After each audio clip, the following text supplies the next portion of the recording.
ನಮ್ಮ ದೇವರು ಕರ್ತನಾದ ಯೇಸು ಕ್ರಿಸ್ತನ ನಾಮದಲ್ಲಿ ಅನುದಿನದ ಆಹಾರ ಪ್ರಿಯರಿಗೆ ಪ್ರೀತಿಯ ಶುಭಾಶಯಗಳು. 2024 ಜೂನ್ ತಿಂಗಳ 23ನೇ ತಾರೀಕಿನ ಭಾನುವಾರದ ದೇವರ ವಾಕ್ಯವು ಆರಂಭ ಮತ್ತು ಅಂತ್ಯ. ನಾನು ಆದಿಯೂ ಅಂತವೂ ವರ್ತಮಾನ ಭೂತ ಭವಿಷ್ಯತ್ ಕಾಲಗಳಲ್ಲಿರುವವನು ಸರ್ವಶಕ್ತನೂ ಆಗಿದ್ದೇನೆ ಎಂದು ದೇವರಾದ ಕರ್ತನು ಹೇಳುತ್ತಾನೆ. ಪ್ರಕಟಣೆ 1:8. ಕರ್ತನು ಪ್ರಾರಂಭ ಮತ್ತು ಅಂತ್ಯ. ಆತನಿಗೆ ಅನೇಕ ಹೆಸರುಗಳಲ್ಲಿ ಒಂದು ಆರಂಭ. ಆದಿಕಾಂಡದ ಪುಸ್ತಕದ ಮೊದಲ ವಾಕ್ಯವು ಹೇಳುತ್ತದೆ, ಆರಂಭದಲ್ಲಿ ದೇವರು ಆಕಾಶ ಮತ್ತು ಭೂಮಿಯನ್ನು ಸೃಷ್ಟಿಸಿದನು. ಆದಿಕಾಂಡ 1:1. ಯೋಹಾನನ ಪ್ರಕಾರ ಸುವಾರ್ತೆಯ ಪ್ರಾರಂಭದಲ್ಲಿ ನಾವು ಓದುತ್ತೇವೆ, ಆದಿಯಲ್ಲಿ ವಾಕ್ಯವಿತ್ತು, ಆ ವಾಕ್ಯವು ದೇವರ ಬಳಿಯಲ್ಲಿತ್ತು, ಆ ವಾಕ್ಯವು ದೇವರಾಗಿತ್ತು. ಆತನ ಮೂಲಕವಾಗಿಯೂ ಸಮಸ್ತವೂ ಉಂಟಾಯಿತು. ಉಂಟಾಗಿರುವ ವಸ್ತುಗಳಲ್ಲಿ ಆತನಿಲ್ಲದೆ ಒಂದಾದರೂ ಉಂಟಾಗಲಿಲ್ಲ. ಯೋಹಾನ 1:1 ಮತ್ತು 3. ಕೀರ್ತನೆಗಾರನು ಹೇಳುತ್ತಾನೆ, ಆದಿಯಲ್ಲಿ ನೀನು ಭೂಮಿಗೆ ಅಸ್ತಿವಾರವನ್ನು ಹಾಕಿದ್ದಿ, ಗಗನ ಮಂಡಲವು ನಿನ್ನ ಕೈ ಕೆಲಸವಾಗಿದೆ. ಕೀರ್ತನೆಗಳು 102:25.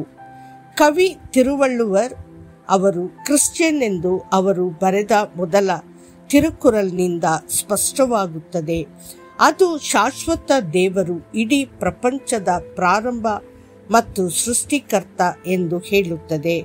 ಅಸಂಖ್ಯಾತ ದೇವತೆಗಳು ಅವರ ಹೆಸರುಗಳು ಅವರ ದಿನಗಳಲ್ಲಿ ಜನಪ್ರಿಯವಾಗಿದ್ದರೂ ಸಹ ಅವರು ಇದನ್ನು ಬರೆದಿದ್ದಾರೆ. ತಮಿಳಿನಲ್ಲಿ ಕವಿತೆ ರಚಿಸುವ ಪ್ರತಿಯೊಬ್ಬರು ಅವಾಹನೆಯ ಗೀತೆಯಾಗಿ ದೇವರನ್ನು ಸ್ತುತಿಸಿ ಬರೆಯುತ್ತಾರೆ. ಆದರೆ ತಿರುವಳ್ಳುವರ್ ಯೆಹೋವನೇ ದೇವರು ಎಂದು ಉಲ್ಲೇಖಿಸಿದ್ದಾರೆ. ಯೆಹೋವನು ಪ್ರಾರಂಭ ಮಾತ್ರವಲ್ಲ, ಅಂತ್ಯವೂ ಆಗಿದ್ದಾನೆ. ಅವನು ಆಮೇನ್. ಗ್ರಂಥದ ಕೊನೆಯ ಭಾಗವು ಆಮೇನ್. ಪ್ರಕಟಣೆ 22:1 ಎಂಬ ಪದದೊಂದಿಗೆ ಕೊನೆಗೊಳ್ಳುತ್ತದೆ. ಇದು ಆರಂಭದ ದೇವರು ಎಂಬಂತೆ ವಾಕ್ಯವನ್ನು ಅಂತ್ಯದ ದೇವರು ಎಂದು ಸಹಿ ಹಾಕುತ್ತದೆ. ಪ್ರಕಟಣೆ 3:14 ಕರ್ತನ ಹೆಸರನ್ನು ಧ್ಯಾನಿಸುವಂತೆ ಮಾಡುತ್ತದೆ ಮತ್ತು ಆತನನ್ನು ಸ್ತುತಿಸಿ ಆರಾಧಿಸಲು ನಮ್ಮನ್ನು ಕರೆಯುತ್ತದೆ. ಲವೋದೋಕಿಯದಲ್ಲಿರುವ ಸಭೆಯ ದೂತನಿಗೆ ಬರೆ, ಆಮೇನ್ ಎಂಬಾತನು, ಅಂದರೆ ನಂಬತಕ್ಕ ಸತ್ಯ ಸಾಕ್ಷಿಯು ದೇವರ ಸೃಷ್ಟಿಗೆ ಮೂಲನೂ ಆಗಿರುವಾತನು ಹೇಳುವುದೇನೆಂದರೆ. ಪ್ರಕಟಣೆ 3:14.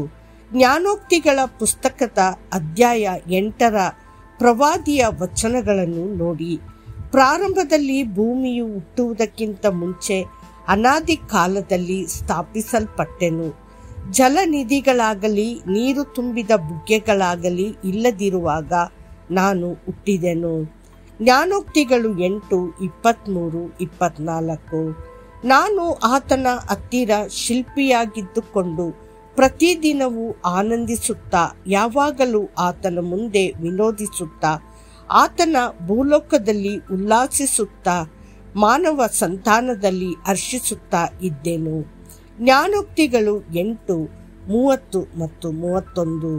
ಕಲ್ಲು ಮತ್ತು ಮರಳು ಇರುವ ಮೊದಲೇ ತಮಿಳು ಭಾಷೆಯು ಅಸ್ತಿತ್ವದಲ್ಲಿದ್ದ ಅತ್ಯಂತ ಹಳೆಯ ಭಾಷೆ ಎಂದು ವೈಭವೀಕರಿಸಲ್ಪಟ್ಟಿದೆ.